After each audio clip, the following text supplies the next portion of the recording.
परिवर्तन को लेकर हम सचेत हो या ना हो, लेकिन प्रकृति जरूर चेतावनी दे रही है। जिन महीनों हम वसंत और सर्दियों का मान रहे थे, वे इस बार गर्मी का एहसास कराने लगे। अब की बार फरवरी में ही गर्मी उतर आई। इस बढ़ती गर्मी को केवल जलवायु परिवर्तन का नतीजा कहकर बचना ठीक नहीं है।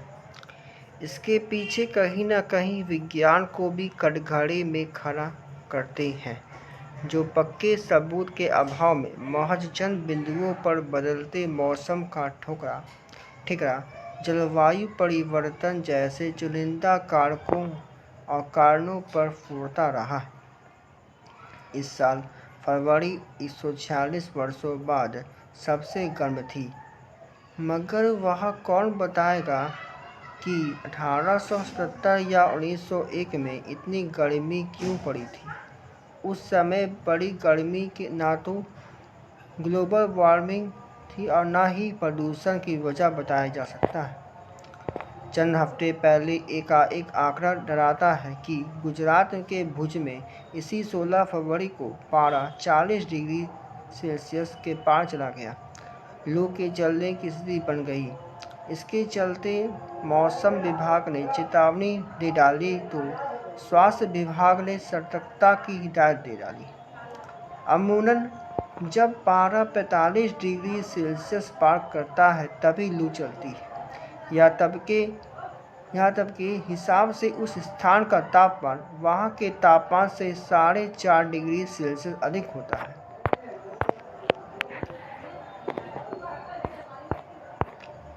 बहरहाल इस फरवरी का बड़ा औसत तापमान बेहद चिंताजनक है। इस महीने अधिकतम तापमान 29.54 डिग्री सेल्सियस और न्यूनतम 16 डिग्री सेल्सियस से ज़्यादा रहा। वहीं भारत में इस साल के शुरुआती 2 महीने में करीब 85% क्षेत्रों में बारिश का एक बूंद न पड़ना अलग चिंता का विषय है। इस जनवरी और फरवरी में देश के 264 जिलों में वर्षा नहीं हुई। केवल 54 जिलों में सामान्य वर्षा हुई। वर्षा से तापमान घटता है, लेकिन फरवरी महीने में पिछले वर्षों की तुलना में कम पानी गिरने से तापमान बढ़ा। देश के कई हिस्से फसलों के लिए जनवरी फरवरी बारिश को तरसते रहे। बेशक जलवायु प्रदूषण की वजह से जलवायु परिवर्तन की रफ्तार बढ़ी है। यह भी सच है कि हम सब ग्लोबल वार्मिंग के दौर से गुजर रहे हैं, जिसके पीछे कार्बन उत्सर्जन, क्लोरोफ्लोरोकार्बन प्रदूषण के दूसरे अन्य कारक हैं। भविष्य में भारत इससे कितनी बुरी तरह प्रभावित होगा, यह भी समझ आने लगा है।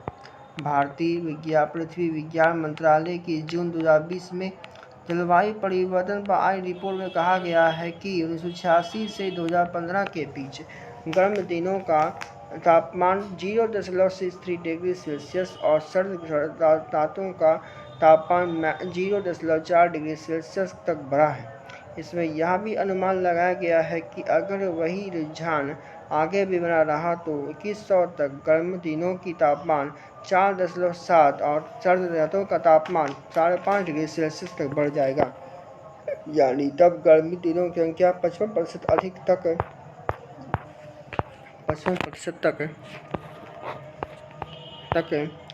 बढ़ना तय है, जो बेहद चिंताजनक होगी। इसका मतलब यह हुआ कि गर्मी के दिनों में लू वाले दिनों की संख्या 3 से 4 गुना बढ़ना तय है। यह बेहद घातक स्थिति होगी।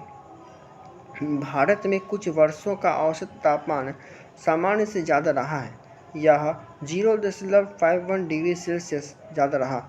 मगर एक और रिकॉर्ड में 2015 में विश्व बैंक ने बताया था कि अगर सारे तरीके अपनाए गए तो 2050 तक भारत का औसत तापमान 1 से 2 डिग्री सेल्सियस तक बढ़ना तय है। मगर कोई तरीका नहीं अपनाया गया तो 1.5 डिग्री सेल्सियस से 3 डिग्री सेल्सियस तक बढ़ सकता है।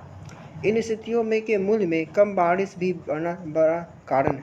इसकी वजह कटते जंगल गिट्टी में तब्दील होते पहाड़, नदियों का सीना चीरकर रेत की निकासी जैसी कई मानव निर्मित वजह हैं। मौसम विभाग के अनुसार 1961 से 2010 तक हर साल औसतन 1176.9 मिलीमीटर वर्षा होती थी, लेकिन 1971 से 2020 के बीच 1160.01 मिलीमीटर वर्षा हुई।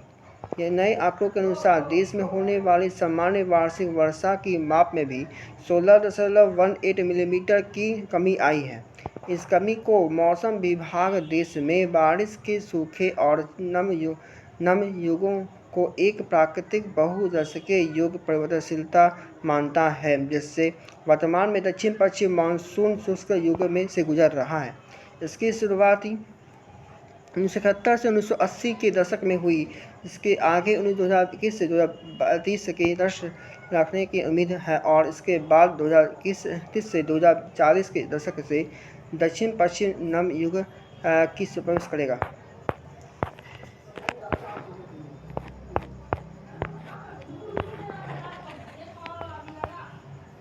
इधर कृषि मौसम विज्ञानी और जल विज्ञानी में फरवरी में सूरज की तापिश को लेकर खुद आश्वस्त नहीं है कि ऐसा जलवायु परिवर्तन के कारण था।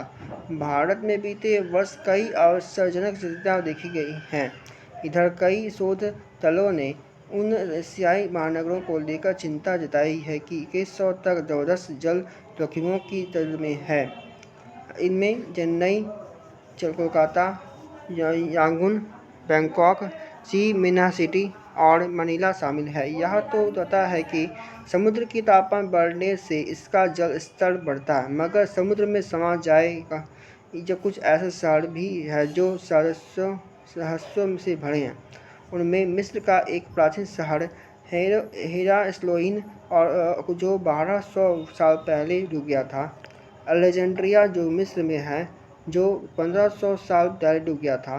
भारत की खंबात की खाड़ी में मिला खोया शहर जो लगभग 950,000 साल पहले समुद्र में समा गया था। चीन का चिंग शहर जो 1950 के दशक में डूब गया था।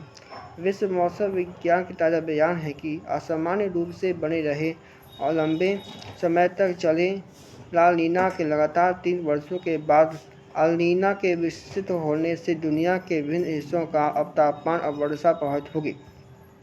वैसे भी 21वीं सदी का पहला ट्रिपल डिप ला नीना कुछ समय में समाप्त हो जाएगा, जिसके शीत प्रभाव ने बढ़ते वैश्विक तापक्रम पर भी अस्थायी रोक लगा दी थी। मगर अब अल नीनो के चक्र में आने के बाद वैश्विक तापमान में एक अस्थायी रोक लगा दी थी। मगर